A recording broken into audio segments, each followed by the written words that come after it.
Alright, another build. Kyosho Dune Master. Let's see what we got here.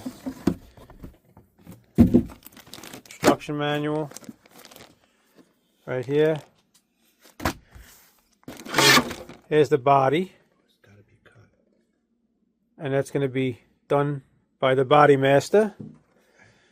Got to get him some blades for it. Some parts trees. We're going to lay it all out. Shocks.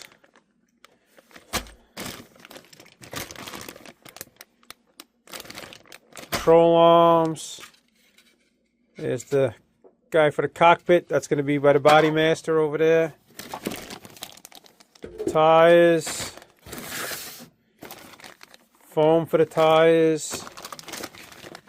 Wheels.